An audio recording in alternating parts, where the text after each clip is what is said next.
Nowadays, Baltinglass has its own mart in the town, making it easier for the buying and selling of cattle and sheep. Getting farm produce to market has always presented a problem, but things became slightly easier when a new form of transport arrived in Baltinglass. We grew a couple of acres of beet, and that was from the time even the sugar factory started in Carlow in 1928. Like farmers were canvassed around to grow sugar beet to support the factory, and that time the beet was brought by train. There was a station in Baltinglass, and the trains had to go up to Salads and back down, and down to Carlow, different track. So it was a roundabout way of bringing beet. But, you brought in, you had horses and cars, you brought in to Baltinglass and lowered it into the wagon, and each farmer would have a designated wagon to load. Yes, once upon a time, Baltinglass had a train station, and it was a vital connection to the outside world.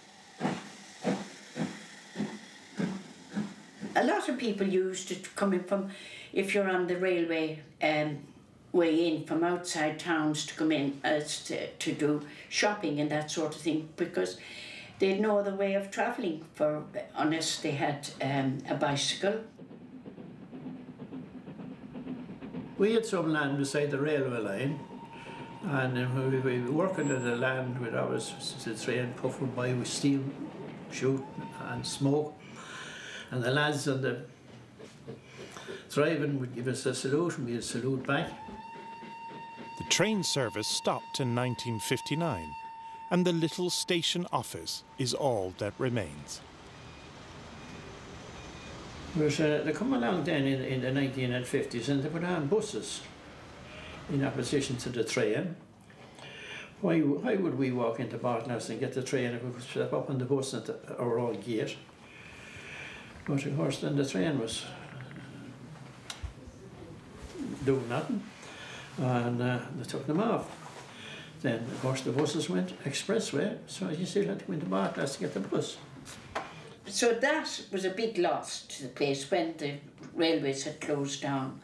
But that was progress in those days, closing them down. But I don't know, it would be nice to have the railways back, because a lot of people liked travelling by rail. It was much more comfortable than travelling by bus.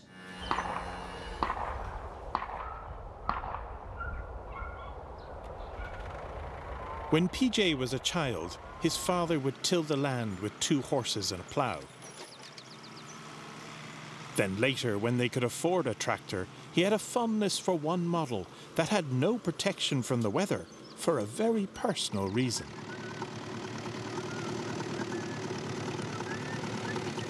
I would love to be able to go back to my Ferguson 20. There was no cabs on them. You could whistle and sing all day as you ploughed.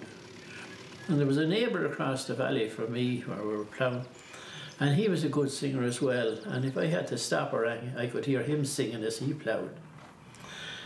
That's gone, and well, the cab came along, it was a steel cab, and that finished because it was too noisy. You had no pleasure in singing or whistling in it. Now of course you have air-conditioned cabs, and you have the radio on the front, so why whistle or sing?